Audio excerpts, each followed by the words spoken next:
Welcome to Reinvent Healthcare, a podcast for health and wellness practitioners passionately committed to transforming our current broken, disease-focused system. Your host, Dr. Ritamarie Loscalzo, is devoted to helping you get results with complex health challenges like autoimmune, hormonal imbalances, and chronic health challenges caused by nutritional and lifestyle-induced imbalances.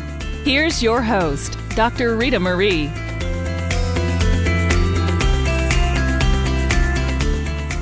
Thank you for being here for our very first official episode of Reinvent Healthcare, the podcast for health and wellness practitioners who are passionate about making a difference.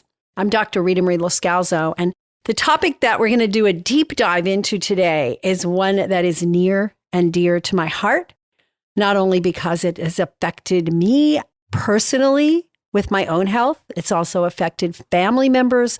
But what I've seen as I address this particular topic, that people get well, people who had no idea that this was a problem. Today's episode, we're going to take a deep dive into the epidemic of insulin dysregulation and the role of intermittent fasting as one of the methods of restoring balance. We've learned from the current pandemic that people at highest risk of complications are those whose metabolic health is out of balance. Those who've been diagnosed with insulin resistance and diabetes tend to fare worse when they're dealing with viral infections. And there are a myriad of reasons for this. There are also lots of studies that support this. According to a survey conducted between 2006 and 2016, so it was a 10-year duration, it was published in Metabolic Syndrome and Related Disorders in 2018. According to this survey, 88% of the population is metabolically unwell. So what does it mean to be metabolically unwell? The survey defined it as having a waist circumference greater than 40 inches for men and greater than 34 inches for women, having fasting glucose greater than 100 and hemoglobin A1C greater than 5.7. 88% of the population studied fell into these ranges. This doesn't even count those who are borderline metabolically unwell. And these are people that I see in my practice all the time. So let's talk about what it takes to be metabolically healthy. First, we need to have metabolic flexibility. So what does that mean, metabolic flexibility? It means that the body has the ability to switch easily from using glucose as fuel to using fat or ketones as fuel, that there's a flexibility there. So in the absence of glucose, we can switch to fat burning. This is a huge piece of metabolic flexibility.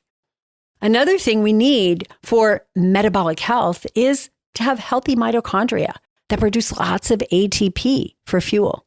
Not only driving energy at a higher level of being able to do the things that you want to do and live the life you want to live, but also on a tissue level, that each and every organ and gland has the ability to produce this ATP and be energetically able to bring in nutrients, do their function, spit out wastes.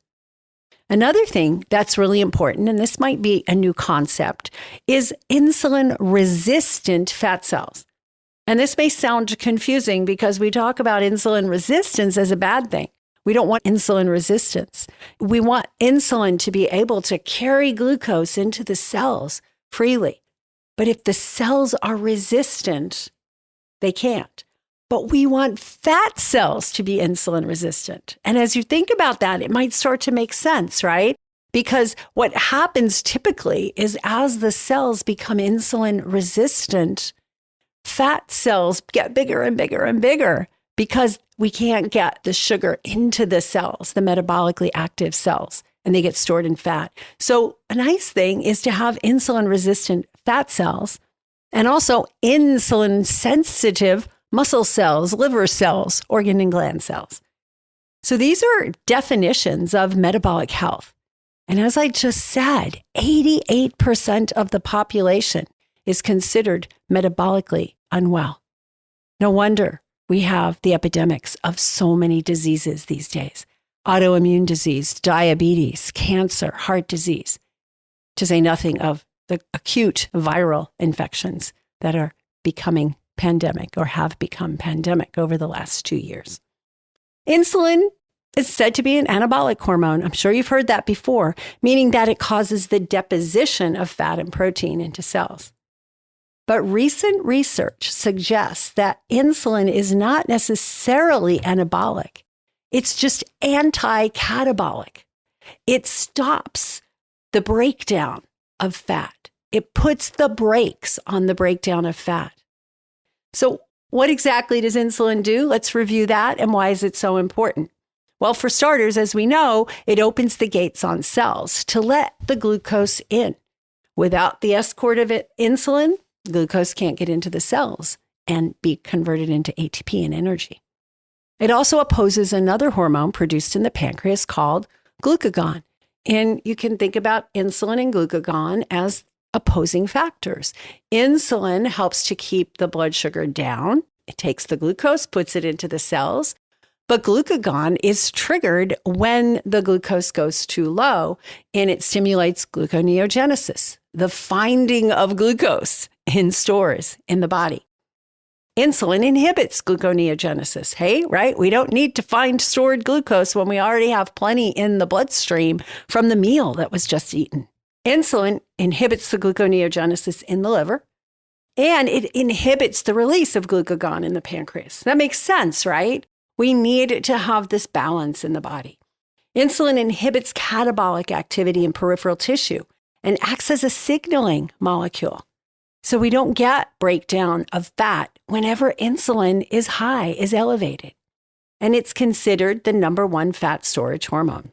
So insulin is pretty important, right? We can tell just by this little discussion and what you know about the biochemistry of insulin. It's very important in maintaining metabolic health. It's very important in maintaining balance in the body.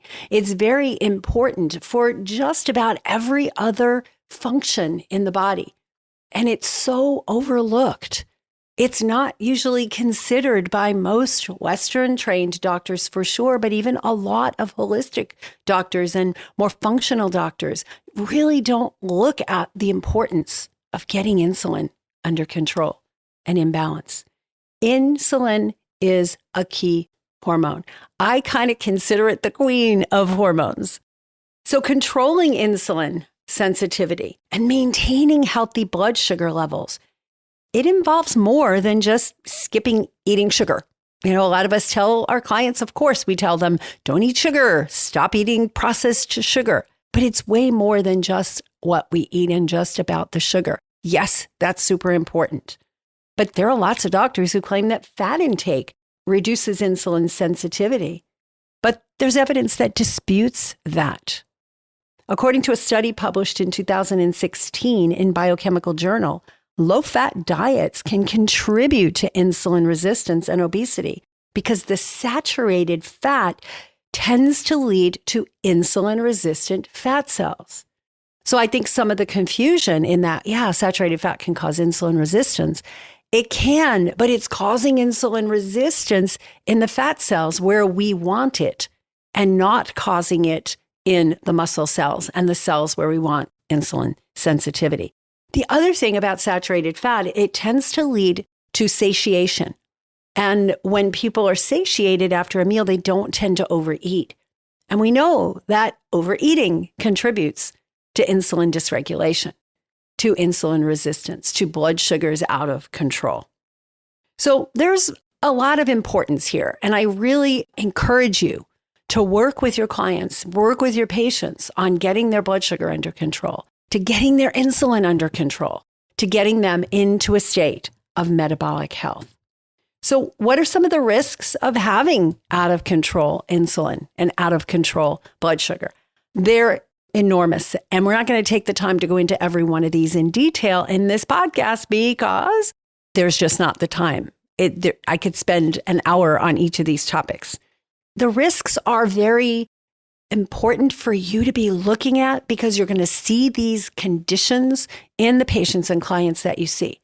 And maybe other practitioners haven't really looked at it into the detail that you're going to look at and address the insulin dysregulation.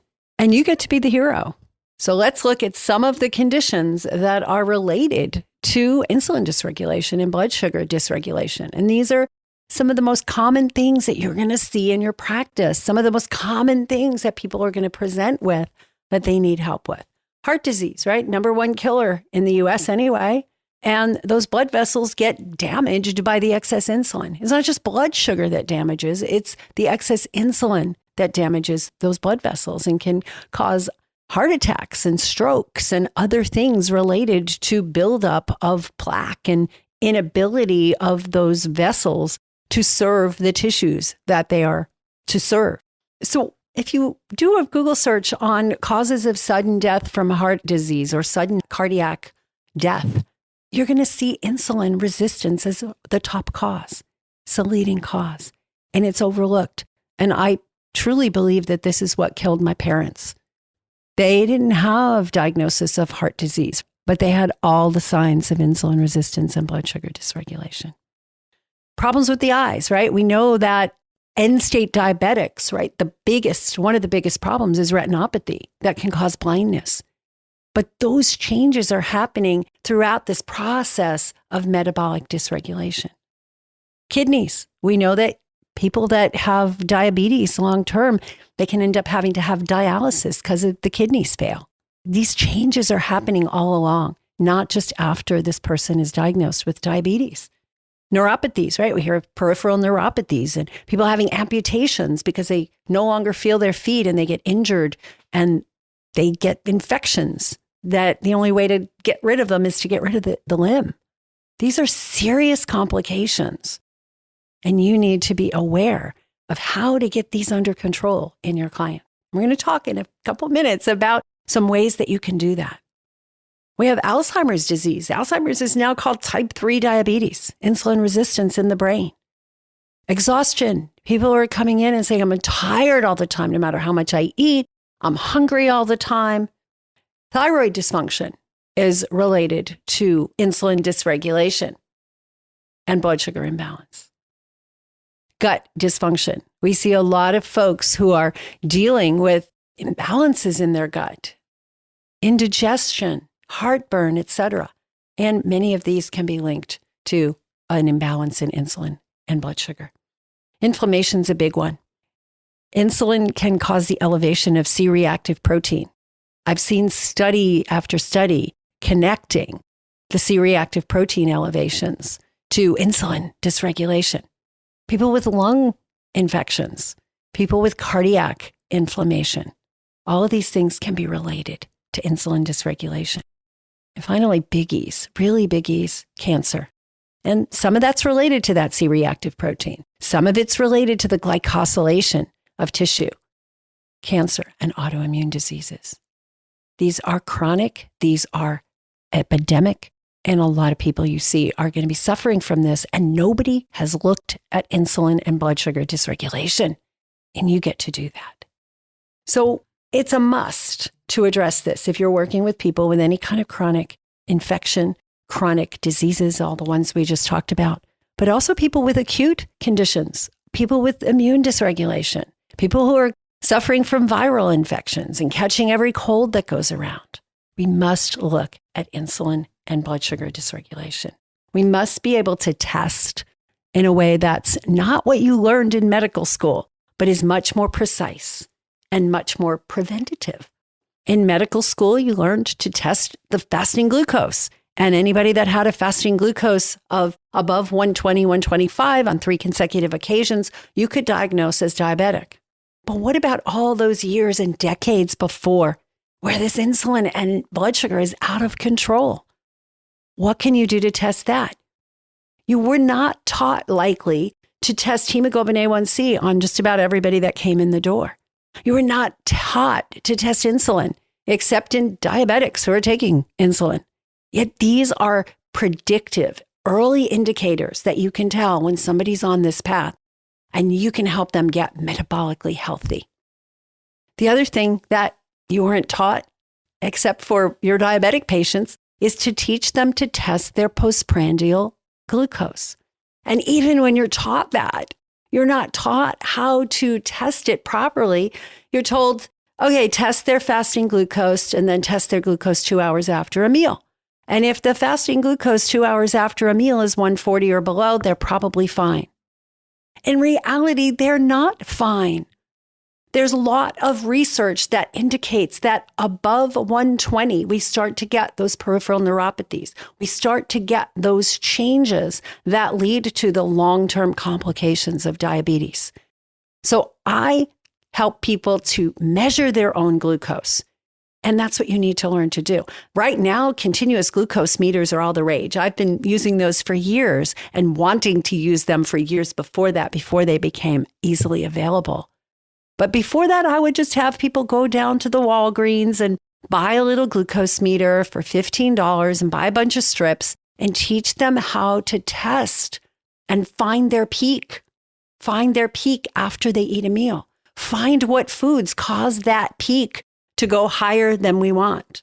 And ideally, research indicates above 110 starts to get into the spot where you want to take concern and where you want to take notice and help people to make changes. So we do a process where we teach folks how to measure their glucose at intervals after they eat. Initially, it's every 15 minutes. So we know where they're peaking and we know which foods and which activities are causing them to peak. This is super, super important to learn how to do. So once you've identified that this person has a tendency to insulin resistance, I call it pre-insulin resistance because quite frankly, I don't want to wait until they have insulin resistance, which is that metabolic dysregulation we talked about earlier. I want to catch it before they get there. I want to catch it when their glucose goes out of the 80s as a fasting level, when their glucose goes above 110 or at most 120 after they eat a meal, and help them to make the changes they need to make early on so that they're not setting the stage for neuropathy and for kidney problems and retinopathy and the killers, the heart disease and the cancers. And you can do this. So the steps that you need to be aware of, probably have heard these before, but I'm going to just give a little bit of finesse to what you probably already know. Obviously, their diet plays a huge role. Obviously, getting the processed fats and the sugars and the flour and the things that cause the glucose to go up, but also the things that damage the receptors. So there's nutrients, and we go into more detail, and I have something for you to download. I'll tell you more about at the end of this section that you can download and you can look at. So in addition to the diet changes, there are some very specific nutrients that you need to be aware of. And I do some research and figure out how out of balance this person is with chromium and magnesium and alpha lipoic acid and their omega-3 fats and all the rest. But in addition to diet, you've got to look at their exercise. You've got to help their tissues get metabolically healthy, help with increasing the sensitivity of muscle cells. And trained muscle cells are much more insulin sensitive. So that's a place to go. There's stress management. We know that cortisol causes blood glucose to go up, and we got to get people under control. Sleep is huge. We have sleep deprivation epidemic in our society. People don't go to bed. People can't sleep. There's all kinds of imbalances there. And then the last one, which we're going to talk about in more detail here, is meal timing. And that's related to a concept called intermittent fasting that over the last couple of years has gotten very popular. When I started teaching this probably 12 years ago to people who were coming to me and taking our blood sugar balancing courses, nobody was talking about it. Nobody knew what I was talking about when I presented this. But it's gotten really popular and for good reasons. Now, it's not for everybody. In future episodes in this series, we're going to talk about concerns for women and how you deal with it differently. But intermittent fasting, let me define it and let me tell you how it helps to regulate glucose and insulin. So intermittent fasting, when I first learned about it, was described as skipping meals for a 24-hour period a couple of times a week or once a week. Now it's evolved into more like looking at meal timing and windows, eating windows and fasting windows. But however you teach your clients to do it, however your patients best respond, doing intermittent fasting has some amazing benefits. So number one, when we have a space, a gap of at least 12 hours, but preferably 16, the body starts to go into autophagy. It starts to burn up cells that are no longer healthy. And the blood sugar levels naturally drop because you haven't eaten in that long. And the insulin levels go down. So we're reducing the risk of damage to the tissues through glycosylation, the sugar coating of those tissues. And we're reducing the risk of insulin damage. So spacing the meals, at least 12 hours is minimum. I don't consider that intermittent fasting, but 16 tends to get into some of those metabolic changes. The longer the fast, the more we see a drop in the glucose. We see more metabolic flexibility because the body gets more able to burn fat and ketones as fuel.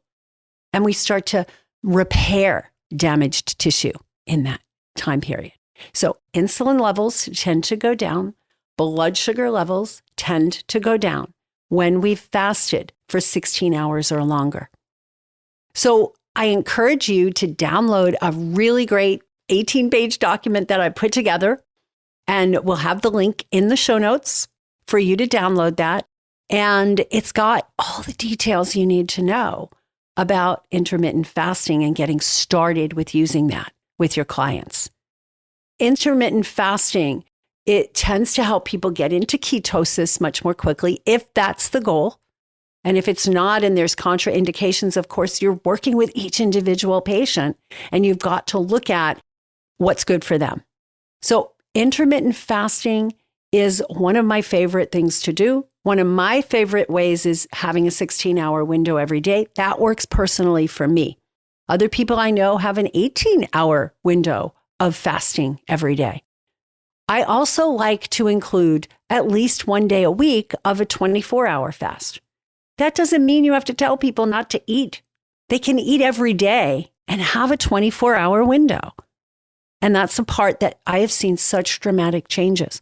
A client came to see me, this was probably 8 or 10 years ago, and she had been struggling with her weight no matter what she tried to do. But the main thing she came for was her menopausal type symptoms, her hot flashes. And so we looked through and we did a full evaluation and did some blood testing. And it turns out that she was insulin resistant, but it was not diagnosed by medicine because she was in the what I call pre-insulin resistant state. So I talked to her about intermittent fasting and I talked to her about the meal spacing. And she's someone who did really, really well by having breakfast and not eating again until breakfast the next day, if she was doing 24-hour fast, or not eating again until, having a light dinner that evening. And very quickly, the weight started to come off and her menopause symptoms started to resolve within this probably 2 to 3 weeks. And that's just one example. There are so many. So I encourage you to step outside the box of what you've been taught. Step outside the box of, well, this person's fasting glucose is fine. It's 88, it's 97. And look at this from a different perspective. Look at this from the perspective of what kind of risks are we putting this person in? And how can we identify these imbalances early on? And I believe that when you address insulin dysregulation, when you address blood sugar dysregulation, so many of the diseases, the conditions, the imbalances that you've been struggling to help people with, they vanish. They vanish very quickly. Is this a solution for everyone? No, not necessarily. Everybody's unique. You've got to learn to do the correct testing. You've got to identify the person's risks. You've got to look at their family history. And it's certainly something to consider. And I highly recommend that you do the right testing. That everybody that's having chronic issues, that's having issues with brain fog, having issues with their weight and they can't let go of it, they're fatigued, that you look at some other lab markers that you weren't necessarily taught to do, and they're easy to do. hemoglobin A1C, possibly fructosamine, insulin, fasting insulin, and you may have to do a postprandial insulin and postprandial glucose. So I hope you find this useful. I hope you find this helpful. And I want to encourage you to go deeper with this. We've provided you with a resource. It's called The Many Faces of Fasting. And in that document, I talk about all the different ways that you can do fasting, intermittent fasting, all the benefits, the effects that it has metabolically on the system. And if you go to reinventhealthcare.com, you will see that listed there regarding this show. And when you go there, you'll be able to download this document that I put together. And it's very, very detailed and very, very complete. So these podcasts are intended to get you thinking. This whole session of how do you go deeper? Which clients, which patients does this apply to? And how do I apply this? How do I do the right testing? How do I give them guidance to get this thing under control? How do I even know if this is a problem?